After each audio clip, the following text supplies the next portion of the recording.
Le damos la más cordial bienvenida entonces a Matías Azun. Él es director de Greenpeace Chile, psicólogo de la Universidad Diego Portales, magíster en Ciencias Sociales de la Universidad de Chile. Muy buenos días y bienvenido, Matías. Muy buenos días, ¿me escuchan bien? Sí, muy fuerte y Bueno, claro, Matías. ¿Desde dónde nos estás hablando? desde mi casa en Santiago. En Santiago de Chile. Ay, muy bienvenido entonces.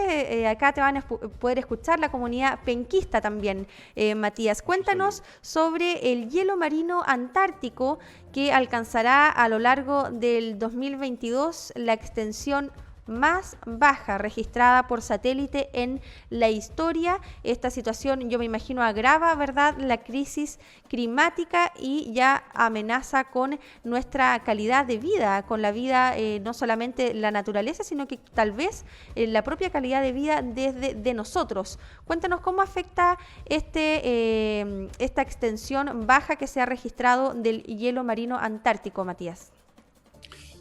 Bueno, la verdad es que esto ocurre en el marco de una expedición que hemos realizado. Ya, de hecho, en Punta Arenas se han enterado de esto porque han visto Ujú. nuestro barco, el Arctic Sunrise.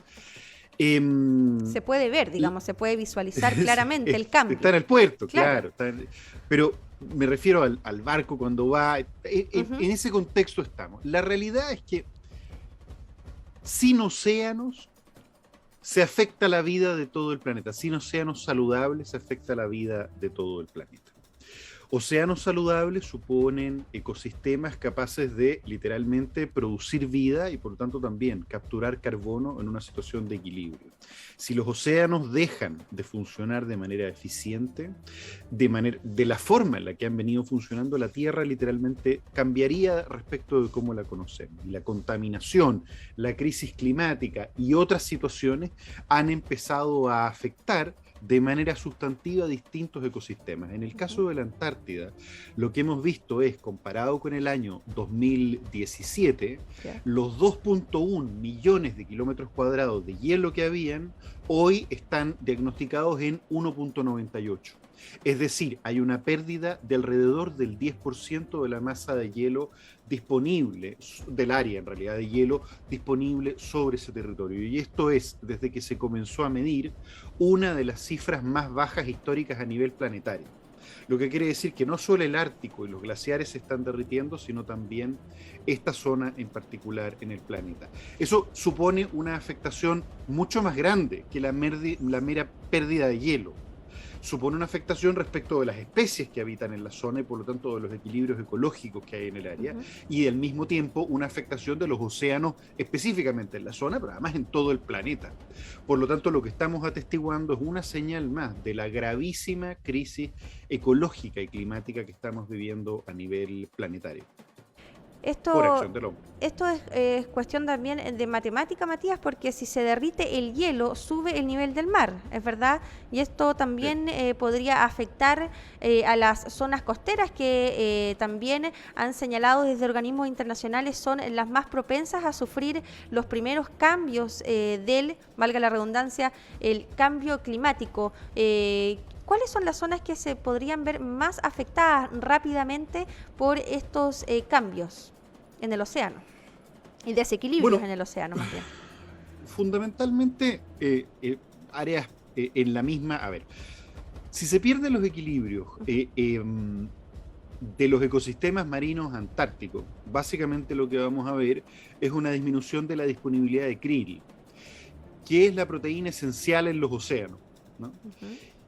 Es la base de la cadena trófica oceánica y por lo tanto base de los equilibrios oceánicos en esa parte del mundo y del cual a su vez dependen buena parte de los ecosistemas a nivel global. Hay que recordar que las ballenas van a alimentarse a zonas ricas de proteína, ¿no? Las ballenas Ujú. consumen toneladas de alimento, incluso dependiendo de su tamaño, en un par de horas, y por lo mismo, de la misma forma, luego pasean por el mundo. Por lo tanto, existen en un equilibrio en donde hay zonas ricas de alimentación, que es un poco lo que nos pasa en Dominga, ¿no? La Perfecto. zona de Dominga tiene que ver justamente con esta disponibilidad de recursos y por lo tanto, en términos prácticos, lo que vamos a ver es un cambio en los ecosistemas y en la densidad y finalmente en la estabilidad de los números de especies que habitan los mares antárticos. Eso es lo primero. Sin embargo, las consecuencias que están generando estos cambios las estamos viendo de manera muy clara como pérdida de masa glaciar, como pérdida de precipitaciones, especialmente en el zona centro y especialmente sur del país, en Valdivia. Está lloviendo literalmente la mitad de los días del año que llovía hace 10 años atrás. Así es. Ya hay un impacto brutal en la zona de Concepción. Las operaciones de las empresas forestales también no solo han ido degradando el territorio en términos de biodiversidad, de medio ambiente, sino directamente también han ido agravando la crisis hídrica y por lo tanto el acto mismo que ha dado origen a la crisis climática, esta ambición del hombre por quemar combustibles fósiles, por llegar más allá en territorios que debiesen haber estado protegidos, se agrava aún más. Entonces quiero insistir en esto. Una cosa es la crisis climática y otra cosa es la forma en la que la enfrentamos. Y cuando le damos a las empresas toda, digamos, libertad para hacer lo que quieran, lógicamente eso agrava aún más las consecuencias. Entonces quiero insistir en que hay un efecto sinérgico y que mucho de lo que estamos mirando es resultado de la multiplicación de los efectos locales por parte de las empresas sobre la misma crisis climática. Y eso hace muchas veces que en ciertos lugares se sienta incluso más crudo, como el caso de Cabildo, Petorca, incluso San Pedro de Atacama, que están todavía más damnificados. En el caso más cercano de ustedes allá, Coronel, ¿no? Claro.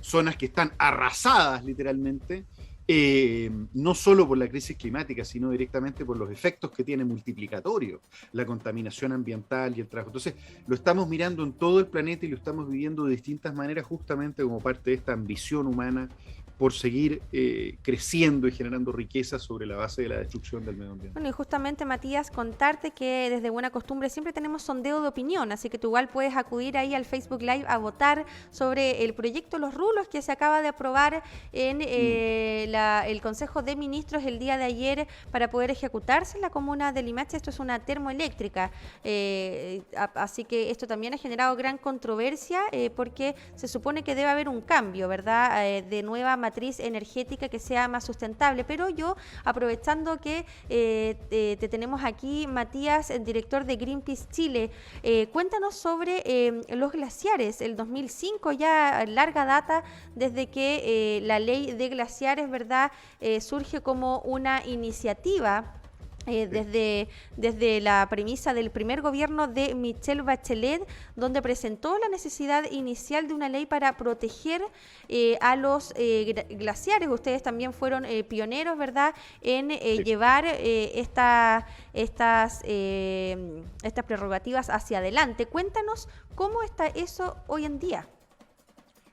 A ver, primero déjenme explicar. La termoeléctrica Los Rulos es una termoeléctrica a gas natural, sí, pero que utiliza ciclo combinado, es decir, usa además diésel. Diésel, así es. Han dicho el gas es un poquito más eficiente, es cierto que genera menos emisiones, eso es innegable, que la termoeléctrica a carbono. Y menos aún que el carbono, justamente. Lo peor es diésel. Después viene el carbón cerquita, hay distintas categorías de carbón y el gas también genera emisiones. Ahora, el punto es que estos efectos de termoelectricidad en ciertos territorios que ya están, hay que recordar que la termoeléctrica está muy cerca de la Reserva Nacional La Campana, en donde ya hubo que cerrar el acceso literalmente porque no hay agua. Entonces, estamos transformando nuestro territorio en una zona de sacrificio y hay que recordar que aquí el problema respecto a la transición supone empezar a aprovechar la energía disponible que tenemos sobre nuestro planeta y particularmente sobre nuestro país, que tiene condiciones excepcionales a nivel de energía calórica en el centro de la Tierra, geotérmica. Tenemos una potencialidad gigantesca a nivel solar, podemos generar proyectos de menor impacto a nivel de hidroelectricidad y por lo tanto podemos hacer una transición.